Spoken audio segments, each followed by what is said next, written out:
Very good morning to all of you ji.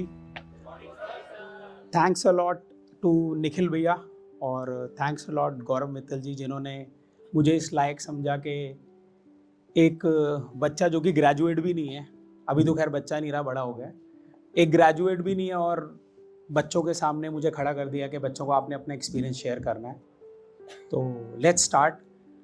I will be briefing my self के घर के हालात ऐसे थे कि I was good at studies but I chose commerce and आगे पढ़ाई नहीं कर पाया. आई वॉज लाइक मतलब चाहता था पढ़ना बट घर के हालात ऐसे थे कि नहीं पढ़ पाया और 12th के बाद ही काम करना शुरू कर दिया. I started a job. 3,200 रुपये की जॉब मैंने शुरू करी थी. पेजर्स आते थे जिन पे मैसेज आता था, आपको पता होगा. तो that was a company page link. मैंने पेज लिंक पे जॉब शुरू करी और 3,200 रुपये की सैलरी से शुरू करा और मेरा रिजल्ट आ गया. I was about to pursue my studies. तो घर के हालात ऐसे थे कि बिजनेस ज्वाइन कर लिया मैंने अपने डैड का. That was a business related to electronic voltage stabilisers. पे इलेक्ट्रिसिटी की बहुत ज़्यादा प्रॉब्लम होती थी तो वोल्टेज स्टेबलाइजर यूज़ होते थे फ्लक्चुएशन के लिए. So that was the industry. मतलब it use to be AC use to be a luxury commodity, air condition. और तब एक रेवोल्यूशन आया था कि एयर कंडीशन के एकदम से प्राइसेस नीचे हुए थे और एक रेवोल्यूशन था कि जो इसमें पार्टिसिपेट करेगा, किसी भी रेवोल्यूशन में, बिजनेस रेवोल्यूशन में आप पार्टिसिपेट करते हो तो आप बहुत अच्छा अर्न करते हो. तो we participated in that revolution और we did a good business. एक 20,000 रुपये का अपनी मदर का मैंने गोल्ड बेचा था और उससे मैंने अपने डैड के साथ बिजनेस शुरू करा था. और आज आप लोगों के प्यार से और सबके ब्लेसिंग से a man made with blessings. ना मुझे पढ़ाई लिखाई आती, ना कोई टैलेंट आता, ना कुछ आता, सिर्फ लोगों की ब्लेसिंग से मैं आज 350 करोड़ रुपए की टर्नओवर करता हूँ साल में. और मजे की बात, मैं बेचता क्या हूँ? लोगों के ड्रीम्स. पढ़े लिखे, नहीं पढ़े लिखे, कॉर्पोरेट में बिजनेसमैन, सबको गाड़ी बहुत अच्छी लगती है. And what I sell is all premium luxury cars. मेरे पास क्या होती है? मेरे पास लैम्बोर्गिनीज होती हैं, रोल्स रॉयस होती हैं, मर्सिडीज होती हैं, BMW होती हैं, ऑडी होती है. मतलब ये लोग सिर्फ एक गाड़ी नहीं समझते इसको लाइफ में एक ना benchmark. This are not materialistic acquisitions but ये बेंचमार्क लाइफ में होने बहुत ज़रूरी है कि तेरा भाई ना 2010 में 2020 में मर्सिडीज़ लेगा. वो मर्सिडीज़ लेगा तो उसके लिए मेहनत करनी पड़ेगी, उसके लिए हमको इनपुट डालनी पड़ेगी. ऐसा नहीं कि सड़क पे कोई खड़ा हुआ उस भाई को बुलाएगा 2020 में ले ले मर्सिडीज़ की चाबी ले ले. तो अभी आप लोग बच्चे बहुत छोटे हो कि रिस्क, प्रॉपरली रिस्क क्या बात करी जाए रिस्क के लिए. What is risk management basically? What is risk? मैं ये करूं ना करूं, मैं यहाँ जाऊं ना जाऊं, मैं स्ट्रीम में जाऊं ना जाऊं, रिस्क यहीं से शुरू हो जाता है. छोटे छोटे बच्चे हैं, जैसे कि सर ने बताया कि हम यहाँ पे बहुत सारे बच्चे इसलिए बैठे हैं कि हमारी मासी के बेटे ने MBA करी उसने MBA थी और आज वो जॉब कुछ और कर रहा है और वो 2 लाख रुपए महीना कमा रहा है. मम्मी पापा कहते हैं बेटा तू MBA कर. तो बहुत सारे बच्चे इसलिए भी यहाँ पे प्रेशर में बैठे होंगे. Basically what is risk management? We can only manage our state of mind when you have to manage risk. क्योंकि जो होना है वो तो होना ही है. अगर स्टेट ऑफ माइंड मैनेज कर लेंगे ना तो रिस्क मैनेज हो जाएगा. वो स्टेट ऑफ माइंड मैनेज करना, क्या मैनेज करना है कि प्लान A अगर नहीं वर्क करा तो प्लान B वर्क कर गया. सर बैठे हुए, मिस्टर चौधरी बैठे हुए हैं, मतलब फॉर्च्यून राइस बहुत बड़ा ब्रांड है और उन्होंने खुद बताया कि मैंने पढ़ा कुछ और था जो मेरे काम नहीं आया और मैंने इंजीनियरिंग करी थी. मतलब सारे ही भाई इंजीनियर हैं, वैसे तो मेरे जैसे बहुत कम हैं. तो उन्होंने बोला इंजीनियरिंग मैंने करी और मेरे काम नहीं आई. इसका मतलब ये नहीं कि प्लान A फेल हो गया तो उन्होंने छोड़ दिया. नो, उन्होंने अपना 200% दिया. CA और LLB प्रोफाइल से वो आके आज राइस प्रोडक्शन में है और ब्लेंडर कर रहे हैं. मतलब वो ऐसे ऐसे काम कर रहे हैं जो कि इंडस्ट्री के लिए एक एग्जाम्पल सेट हो रहा है. सिर्फ इंडस्ट्री के लिए ही नहीं कर रहे, ह्यूमन हेल्थ के लिए भी कर रहे हैं. जो फार्मर्स हैं बेचारे, जिनको की परेशानियां होंगी, मतलब कितना अच्छा वो कर रहे हैं और कितना अच्छा उनको रिजल्ट्स आ रहे हैं. सो प्लान B के लिए जो रेडी है ना, उसके लिए कोई रिस्क नहीं है. अगर प्लान B नहीं होगा तो प्लान C वर्कआउट करेगा. बट हमने अपना 100% नहीं देना, 200% देना है. रिस्क मैनेज करने के लिए एक और सबसे बड़ी चीज है, अगर हम फेथ रखेंगे प्रोसेस में. ये प्रोसेस क्या है जो ऊपर वाला चला रहा है, बहुत जरूरी है. ये सारी पढ़ाइयाँ बहुत सारे कॉलेजेस से मिल जाएंगी. बड़े इंटेलेक्चुअल बच्चे बैठे हुए हैं जो बहुत अच्छे अच्छे मार्क्स से, सुपर अमेजिंग रिजल्ट से अपेयर करते हैं और बहुत अच्छी अच्छी कंपनीज उनको उठा के ले जाती हैं. बट लाइफ में हर स्टेप पे ये हमको जरूरत पड़ने वाली है इस चीज की कि एक प्रोसेस है जो ऊपर वाला चला रहा है और हमको उस प्रोसेस में ट्रस्ट करना पड़ेगा कि अगर एक दरवाजा बंद होता है ना तो 5 दरवाजे खुलते हैं बच्चे। अगर एमबीए में 100% नहीं आए इसका मतलब ये नहीं लाइफ खत्म हो गई, लाइफ तो भी बहुत बड़ी है और हर मौका परफॉर्म करने का मिलेगा। हम अपनी डिग्निटी और अपना मोरल जब तक लूज नहीं करेंगे ना, मौके ही मौके हैं बेटा। इसका मतलब ये नहीं कि कल से पढ़ना नहीं है, मैम को बोल दो सरदार जी बोल के गए थे पढ़ाई नहीं करनी, मौके ही मौके हैं आगे। हमने अपना 200% देना है। ये जो सर ने बोला स्क्रीन टाइम कम कर लो, ये सारी चीजें ही हमको अपने गोल के पास पहुंचाएंगी। गोल क्या है? Peace of mind. एक बच्चा 2 लाख रुपए महीने की नौकरी कर रहा है और एक 350 करोड़ की टर्नओवर करके महीने के 50 लाख कमा रहा है, दोनों सक्सेसफुल हैं अगर दोनों अपना टारगेट अचीव कर लेते हैं। तो टारगेट तो मैं ही सेट करूंगा और मैंने ही अचीव करना है। मैंने 10 साल एक फैक्ट्री चलाई, 10 साल मैंने स्टेबलाइजर्स का बिजनेस करा और इतनी अच्छी टर्म्स हो गई थी कि अब लगता था कि अब हम मार्केट रूल करेंगे, मार्केट गवर्न करेंगे। इतने अच्छे प्रॉफिट्स आ रहे थे। जब मेरी शादी हुई मेरे पास घर भी नहीं था, किराए के घर में रहता था। हनीमून पे जाने के पैसे नहीं थे तो हनीमून पे भी नहीं गया था। और जब मैंने फैक्ट्री 10 साल फैक्ट्री चलाई, 2000 I started with my dad, 2010 तक मैंने फैक्ट्री चलाई। 2008-9 में इलेक्ट्रिसिटी प्राइवेटाइज आ गई। मतलब रिस्क क्या होता है कि बिना बुलाए रिस्क और प्रोबेबिलिटी ऐसे आ जाती है। 2010 में इलेक्ट्रिसिटी प्राइवेटाइज हो गई, बीएसईएस, राजधानी वगैरह ये सब आ गए और इलेक्ट्रिसिटी की फ्लक्चुएशन ही खत्म हो गई। आप सोचो 10 साल एक 17-18 साल के बच्चे ने अपना सब कुछ डाल के, पूरी फैमिली ने, सिर्फ मैंने अकेले नहीं डाला, मेरी कोई अकेले की इनपुट नहीं है, ऊपर वाले की कृपा से 10 साल एक इनपुट हमने डाली और 10 साल बाद एक ऐसे स्टेप पे खड़े आ गए कि अब कुछ है ही नहीं आगे। इसका मतलब सब कुछ खत्म नहीं होता। फिर से भगवान ने हिम्मत बख्शी, करेज बख्शा।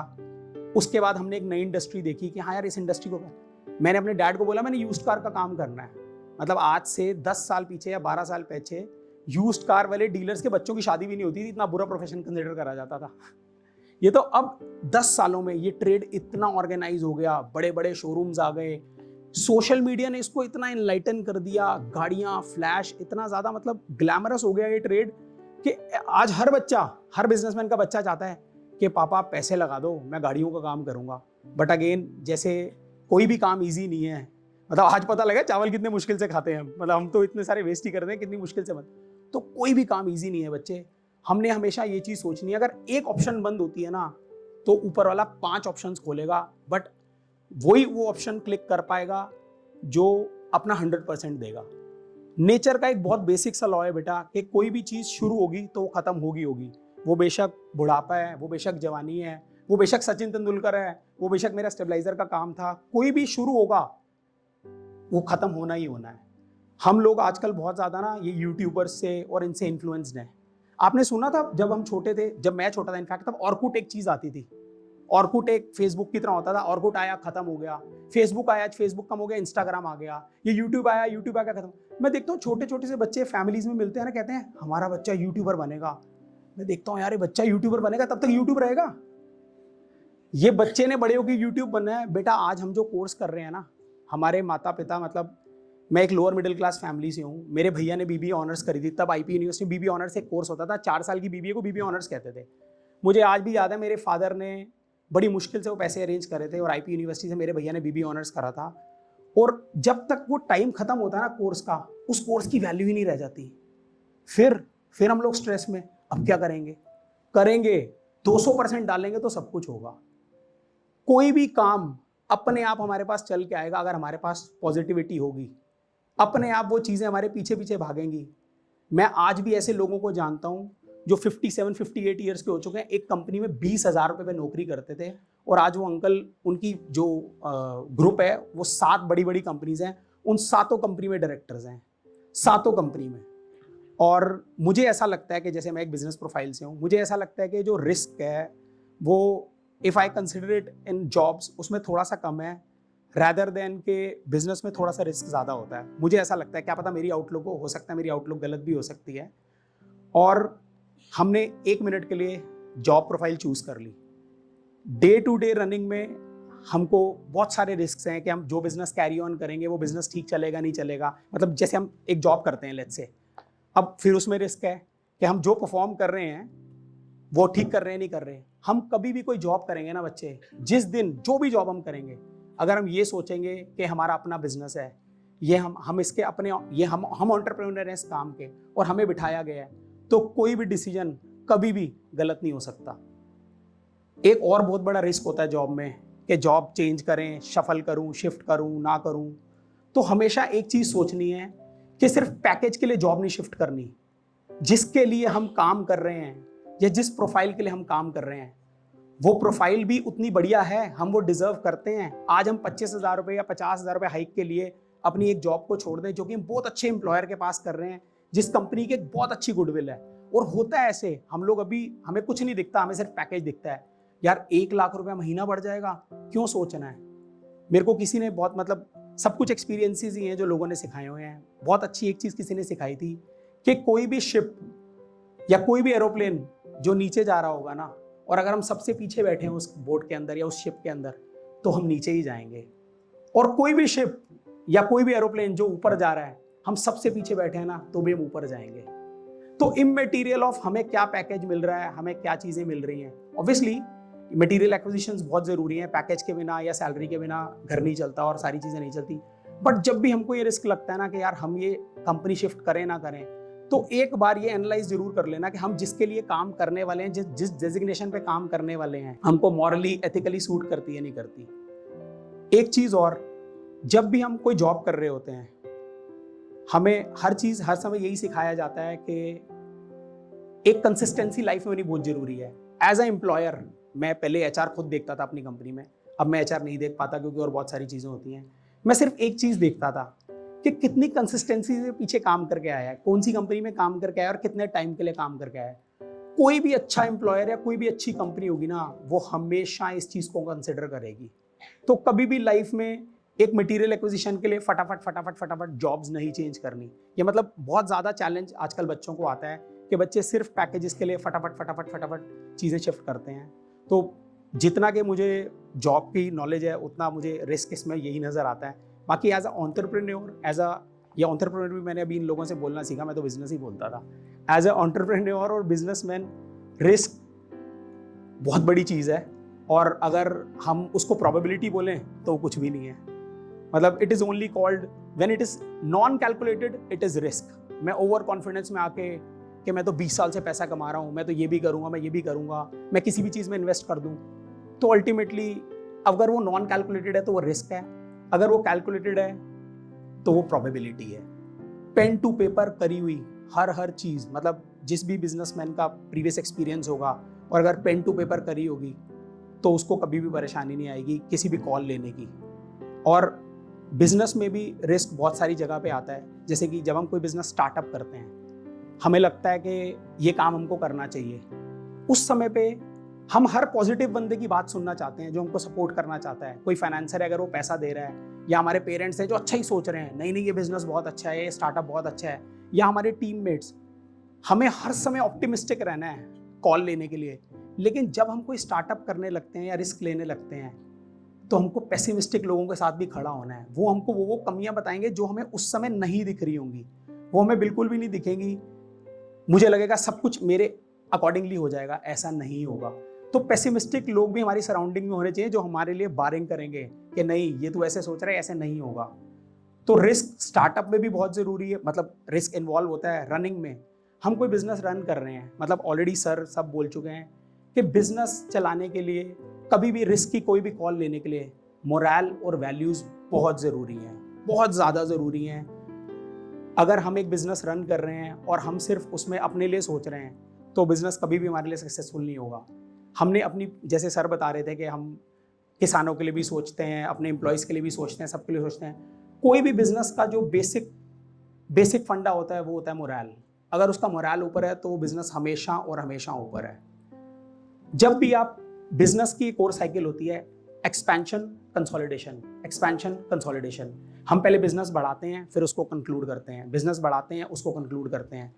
हर चीज़ में रिस्क इन्वॉल्व है, और हम सिर्फ 3-4 चीज़ों से उस चीज़ को कवर कर सकते हैं। ऑप्टिमिस्टिक अप्रोच होगी ना हमारी, तो हम हर रिस्क कवर कर जाएंगे। अगेन, अगर प्लान ए नहीं चलेगा तो प्लान बी तो चलेगा ही। ज़्यादा से ज़्यादा क्या होगा, प्लान ए नहीं चलेगा तो प्लान बी चलेगा। फार साइटेडनेस बहुत ज़रूरी है। अगर हम एक्टिव नहीं होंगे ना, जो भी हम काम कर रहे हैं, अगर हमने 100% उसमें नहीं दिया, तो हमें पता ही नहीं उसके फ्लॉज क्या हो सकते हैं आगे, फार साइटेडनेस होना, कैलकुलेशन होनी बहुत ज़रूरी है। आप लोग गेमिंग करते होंगे, बच्चे गेम्स खेलते होंगे, सीधा प्रो लेवल कोई भी चूज नहीं करता।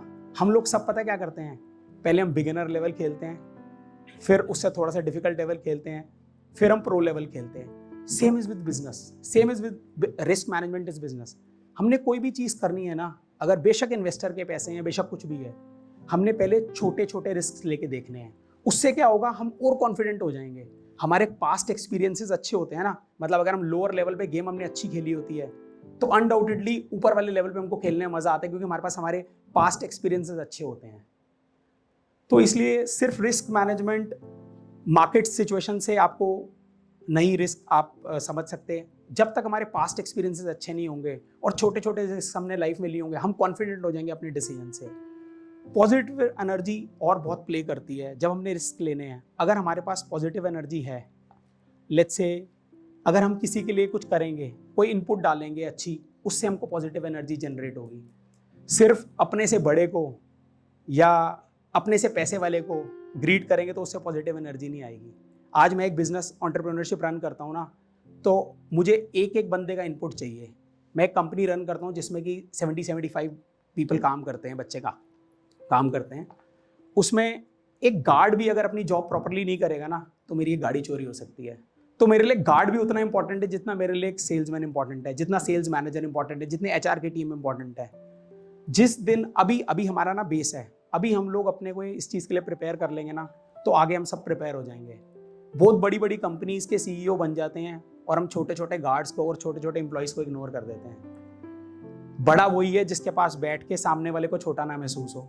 तो अगर हम ये पॉजिटिव एनर्जी कैरी करेंगे तो ये हमारे लिए हर चीज़ में हेल्प करेगी। मतलब पॉजिटिव एनर्जी से ही सारे आगे डिसीजंस हमने लेने हैं। और डिस्ट्रैक्शंस, सर ऑलरेडी बोल चुके हैं कि 2 घंटे स्क्रीन टाइम होना चाहिए, बड़ा मुश्किल है, मैं ही नहीं कर सकता वो। तो जितना हम इन डिस्ट्रैक्शन से दूर रहेंगे ना, उतना हम जल्दी अपना टारगेट अचीव कर लेंगे। आप लोगों ने सुना होगा कि हम लोग जनरली बोलते हैं कि हम लोगों को कनाडा में, यूएस में, बाहर की कंट्रीज में ग्रोथ जल्दी मिल जाती है। क्यों? क्योंकि Indians are good at business because they are blessed by values and culture which help to generate positive energy. मतलब ये लोग, हम लोग सुनते हैं कि हम लोग हिंदुस्तानी बहुत मेहनती हैं, हम लोग बाहर जाके बहुत अच्छे से एक्सेल करते हैं। वो क्यों है? क्योंकि हमारे पेरेंट्स ने, हमारे कल्चर में ऐसी वैल्यूज़ हैं कि हमको ये वैल्यूज़ हेल्प करती हैं कोई भी डिसीजन लेने में। अगर हमको आज एक डिसीजन लेने को मौका मिल रहा है कि उस डिसीजन से हमारी इकोनॉमी का या हमारे लोगों का नुकसान हो सकता है, तो वो आप तभी डिसीजन ले पाओगे। जैसे सर ने बोला लाइफ में रिश्वत नहीं लेना, आज हम ये प्रण लेंगे। अभी we are too early to understand this, sir if I am not wrong, we are too early to understand this. क्योंकि जब मटेरियल एक्विजिशन सामने होते हैं ना, तो बंदा कहता है अरे पैसे पकड़ लेते हैं, कौन देख रहा है। But at the end of the day, अगर आज से हमारे पास पॉजिटिव एनर्जी होगी ना और ये चीज़ें होंगी, तो ये डिसीजंस लेने में हम पहले से स्ट्रांग होंगे। पॉजिटिव एनर्जी हमको इन डिसीजंस में लेने से अपने आप रोकेगी। कभी भी मॉरल वैल्यूज से कॉम्प्रोमाइज़ नहीं करना बेटा लाइफ में। बेशक हमारी जॉब लगे ना लगे, बेशक हमारा बिजनेस चले ना चले। आप सबने सुना होगा कि money lost nothing lost, health lost something lost, character lost everything is lost.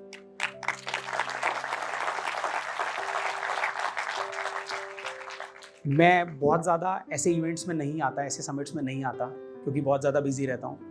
But ये काम जो निखिल सर, गौरव सर और यंग इंडिया ये जो काम कर रहे हैं, मतलब, और बिना किसी मॉनिटरी इंटरेस्ट के, मतलब ये लोग अपने काम धंधे छोड़ के यहाँ पे क्यों बैठे हैं पता है? कि हमारी किसी की भी स्पीच से किसी एक बच्चे के दिल पे लग जाए, नहीं यार सरदार जी अगर बन सकते हैं 3200 की नौकरी से 350 करोड़ की टर्नओवर, तो हम भी कर सकते हैं।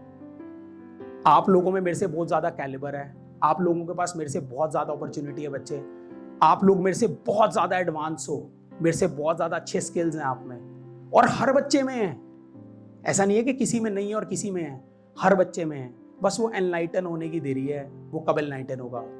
ये ग्रोथ समिट्स करे हुए तभी सक्सेसफुल हैं, तभी इनका फ़ायदा है जब हम में से कोई एक बच्चा भी मोटिवेट हो जाए और वो अपने पेरेंट्स को प्राउड फील कराए। Thank you to all the management, thanks to young India, thanks a lot.